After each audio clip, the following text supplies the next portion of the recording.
Section 1. You will hear an agent calling from Farrelly Mutual about the recent homeowner's insurance inquiry. First, you have some time to look at questions 1 to 6.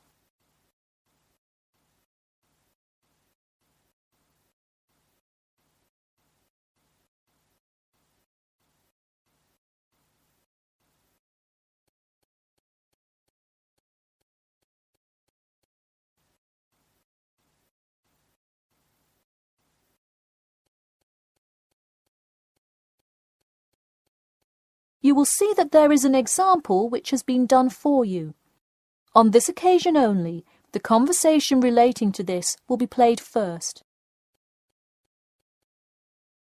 Hello? Yes, I'd like to speak with Janet Evans, please. Speaking.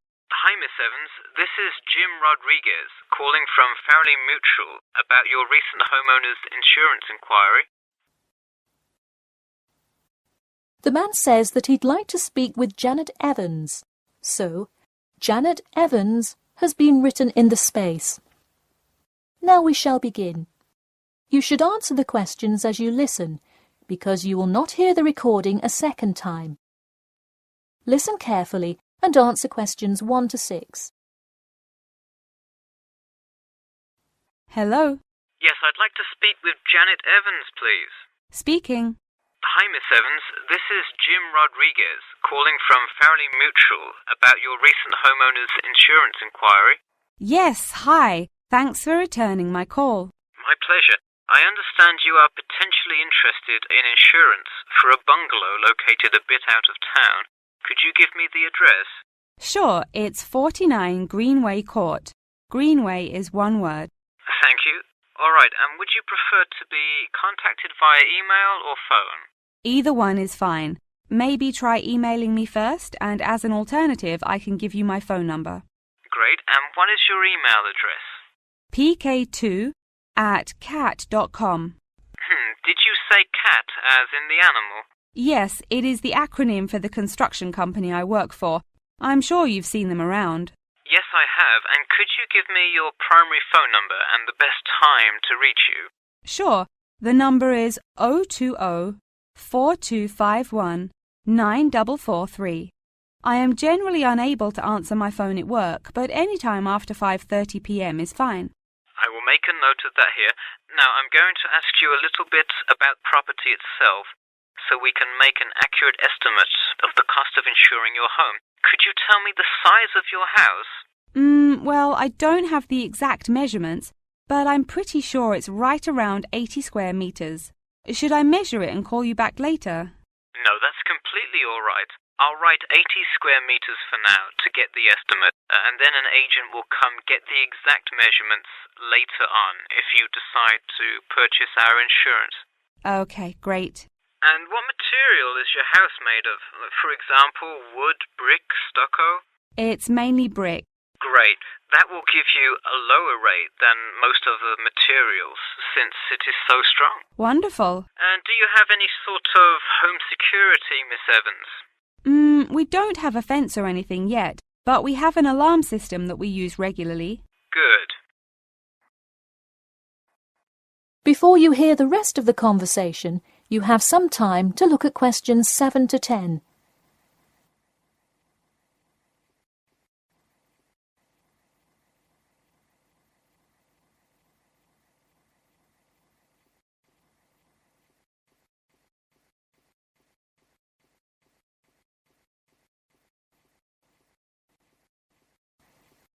Now listen and answer questions 7 to 10. Now I'll go through a number of things we offer coverage for, and I'd like you to tell me which items you want your policy to cover. Okay. We'll start with the building itself first. Would you like us to cover incidental damage to the structure to your house? Absolutely. Splendid. And the contents inside your house? We usually cover all items with an appraised value of about £200. Would you like us to cover theft and damage beyond natural wear and tear? I will let you know that the second option here will come with a considerable increase in your rates. I think I'd just like the contents of the house to be covered against theft then. All right, and would you like any other insurance? Fire, flood, etc.? Yes, I definitely want flood coverage. It rains a lot here and the drainage system in the area is not the greatest. Okay, I am calculating your quotation now. It will just take a second. It looks like your annual insurance rate will be £148.30. Thanks, that seems somewhat reasonable. I would like to take some time to think about it. How long does it take to begin receiving coverage after signing up? It depends on the time of year. It can take anywhere from 2 to 6 weeks. I would say if you sign up by July the 1st, you could start your coverage by August the 1st. I see. Okay, thanks for your help. Should I call you back at this number when I have made my decision? Yes, please. And so that we can look up your account faster, I'll give you a reference number that you should provide when calling. Ready? Yep. It's TR278Q. Got it. Thanks. Thank you, and have a nice day.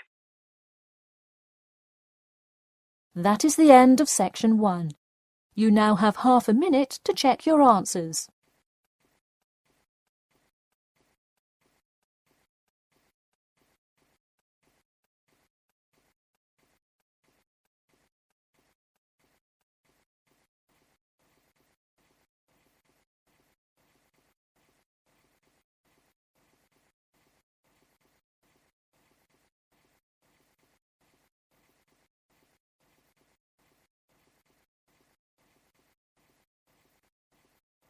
Now turn to section 2.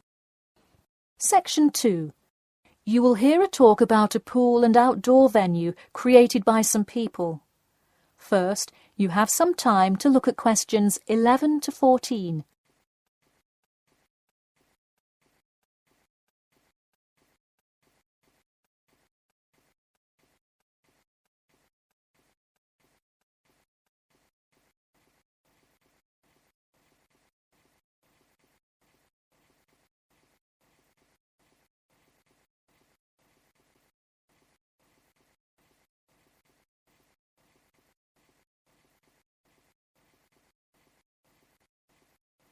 Now, listen carefully and answer questions 11 to 14. Hey, if you're just joining us on WKPX The Sound, welcome. We're here in the studio with Matt and Cam in the morning, and this morning we're talking about keeping the kids occupied on summer vacation. Folks, there's a new kid in town in the world of summer fun. Get ready for the Pool of the People, a pool and outdoor venue created by, that's right, the people.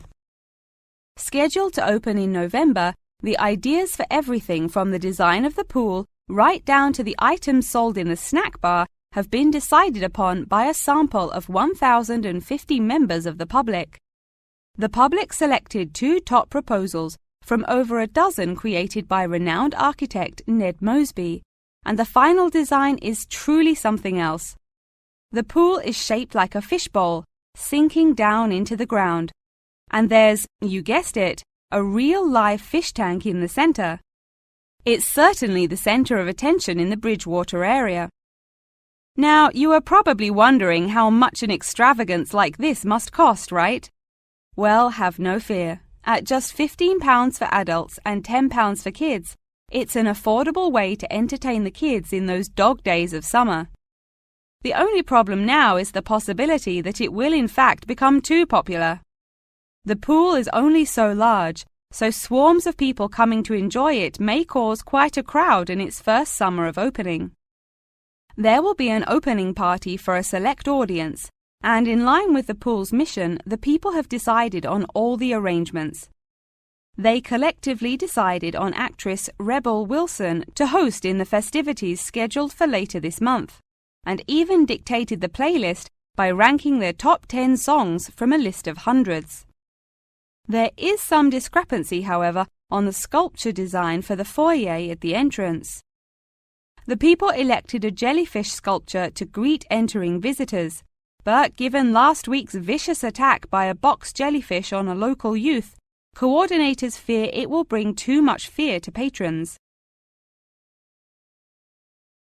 Before you hear the rest of the talk, you have some time to look at questions 15 to 20.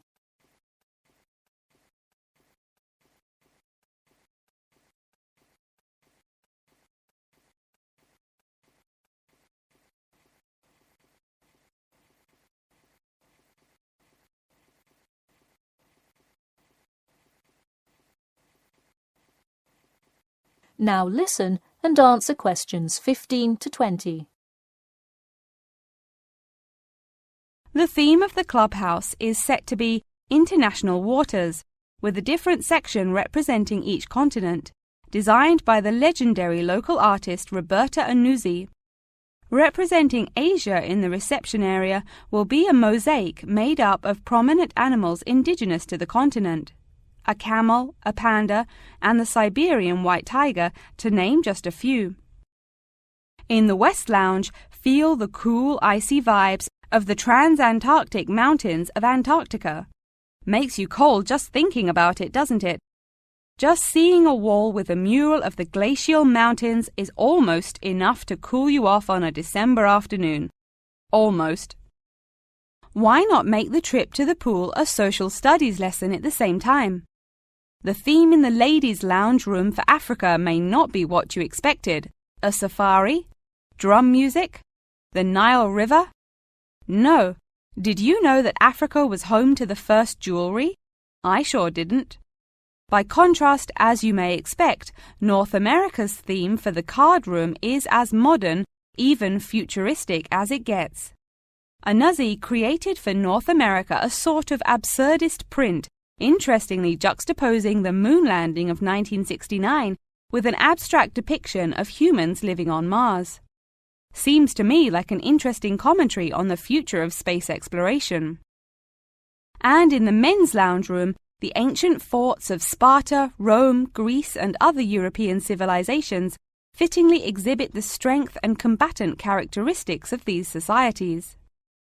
Finally, the cafe and breakfast room area is an enchanting round room that draws all attention to its center, where there is a strikingly realistic sculpture of a volcano. The delicious food may actually be only the second most exciting part of this room, in comparison to the 9-foot statue, complete with brightly colored molten lava to characterize South America. Honestly, it is like a museum visiting each room of the clubhouse. Why not make the trip to the pool an educational one for the kids? We're going to take a quick commercial break here at WKPX, but we'll be back in 10 with more on what's touted to be the summer's hottest place to beat the heat.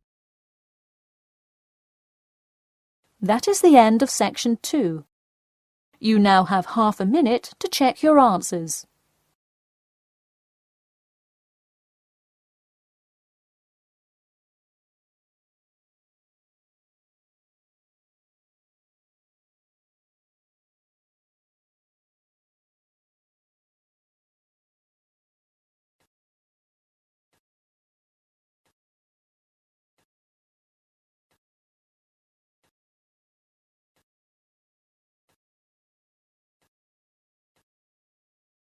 Now turn to section 3.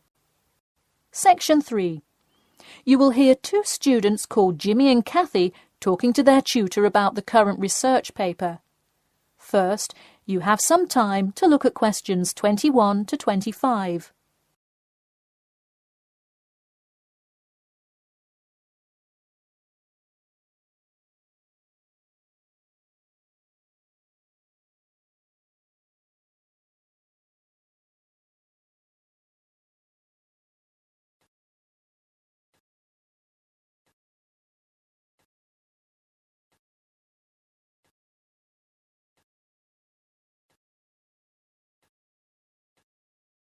Now, listen carefully and answer questions 21 to 25. Before we start, Jimmy and Kathy, thanks for coming in today to talk about your current research paper. Well, I will also give you some suggestions for your future presentation later. That's great. Okay, I've read the introductory chapter, and so far I like where you're going with your research, you two. Thanks. What did you think of the procedure section? I haven't got there yet. I'll get to that and the results and discussion section in a bit. Oh, if you haven't read the rest, are you just saying you like the introduction? No, the layout is really well done.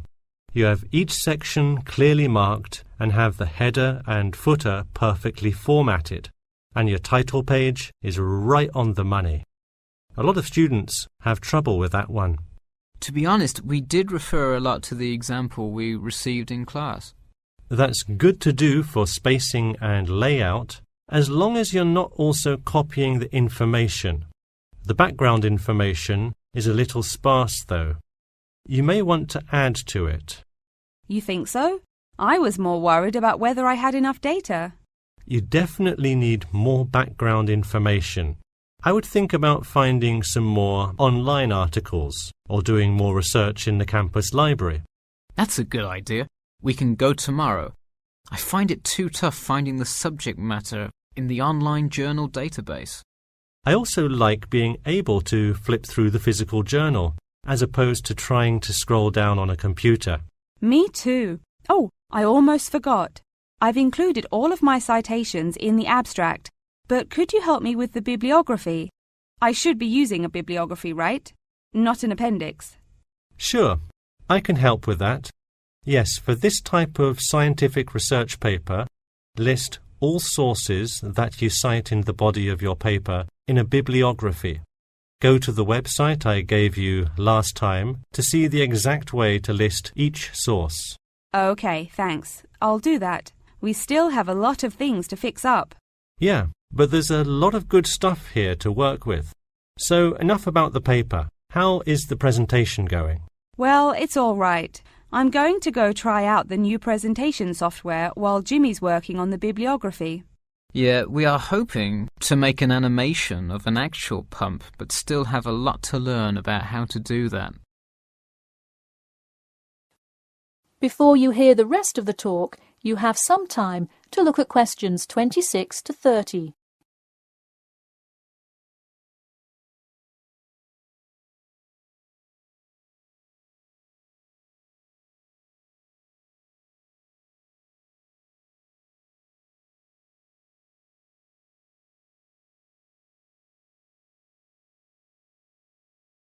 Now, listen carefully and answer questions 26 to 30. Who would have thought before we started this project that we would be able to recreate the motion of a pump?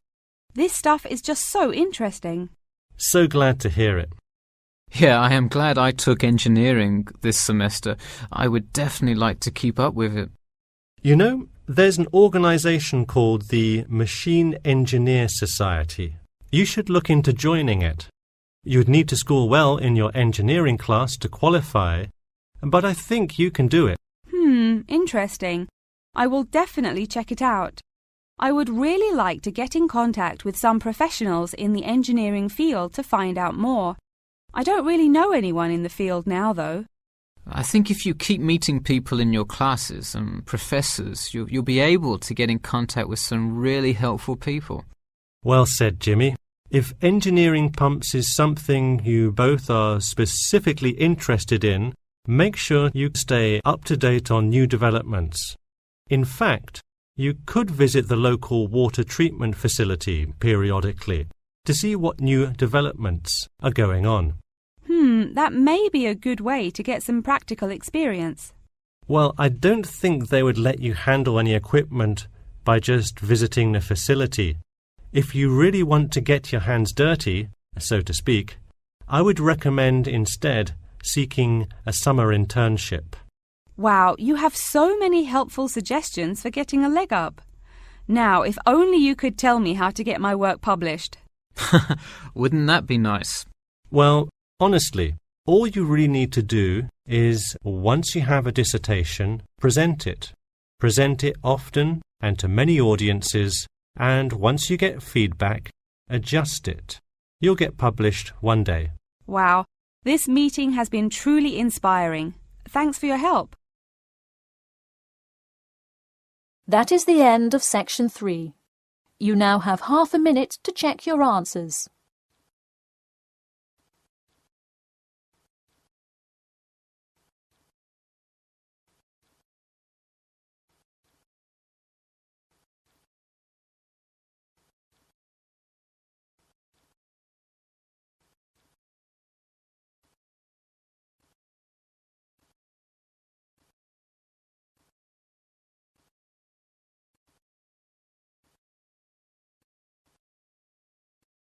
Now turn to Section 4. Section 4. You will hear a talk about amber, the formation of amber and its applications in different fields. First, you have some time to look at questions 31 to 40.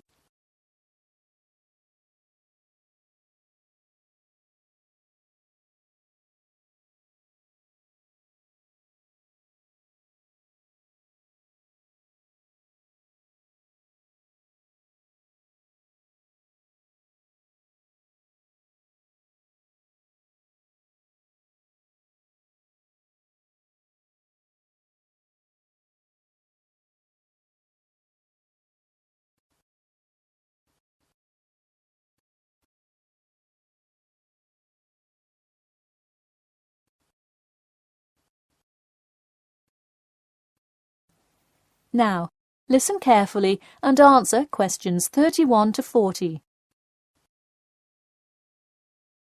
Tonight I'm going to present an overview of the research on amber. Okay, I'll start by giving a brief introduction about amber, then talk about the formation of amber, and then describe amber's applications in different fields. First of all, what is amber? Amber is not a stone, but is ancient fossilized tree resin, which is the semi-solid amorphous organic substance secreted in pockets and canals through epithelial cells of the plant. And why is resin produced? Although there are contrasting views as to why resin is produced, it is a plant's protection mechanism. The resin may be produced to protect the tree from disease and injury inflicted by insects and fungi. Amber occurs in a range of different colors. Besides the usual yellow, orange and brown, other uncommon colors are also associated with it. Interestingly, blue amber, the rarest Dominican amber, is highly sought after. It's only found in Santiago, Dominican Republic. There are several theories about what causes the blue color in amber.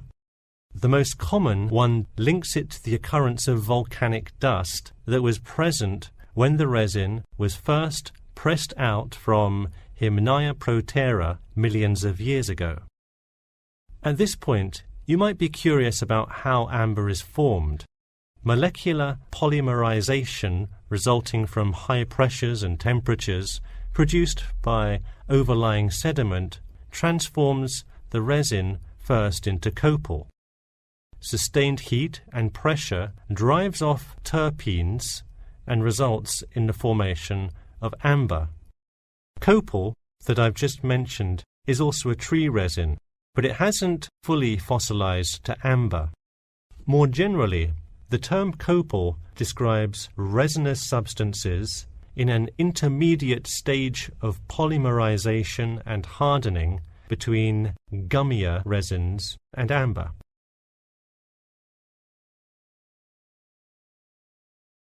So where can we find amber? It can be found on seashores.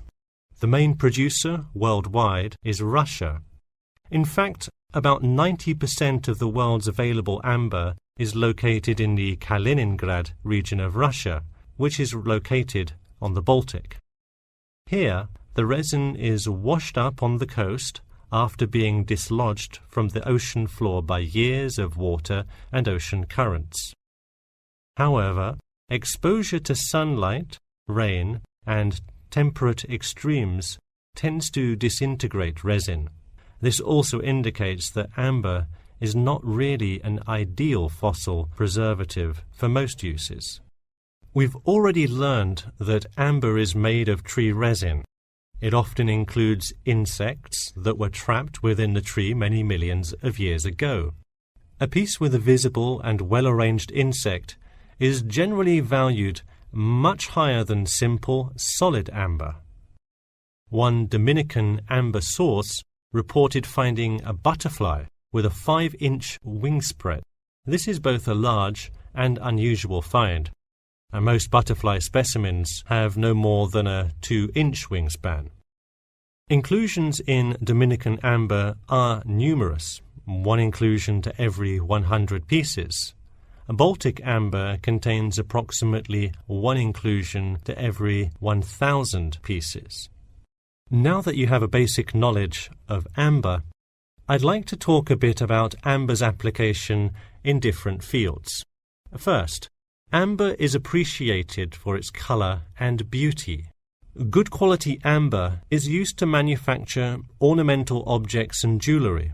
For instance, using a variety of exclusive, first-class quality natural Baltic amber with silver to make natural amber jewellery. But due to the biodegradation of amber fossils, people with amber jewellery have to take special care of it to ensure that the amber is not damaged. It was previously believed that amber worn on the neck served to protect one from diseases of the throat and preserved the sound mind. Callistrate, a famous doctor in the Roman Empire, wrote that amber powder mixed with honey cures throat, eye, and ear diseases, and if it is taken with water, eases stomachache. While the mystery around that use of amber has not been cleared, one thing is sure: it will help effectively to defeat small malaises.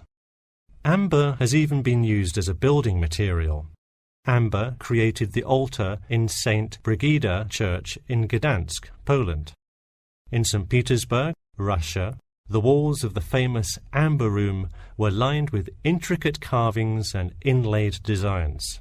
This palace room is being reconstructed from photographs and can be visited at the Catherine Palace, located in the town of Tsarskoye Selo. And finally, the fourth use of amber is that...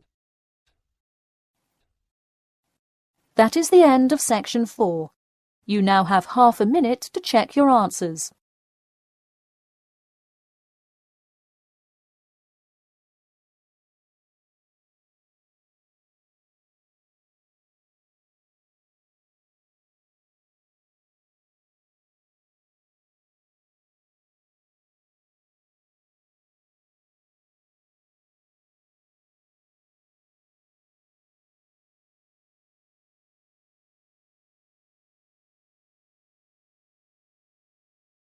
That is the end of the listening test.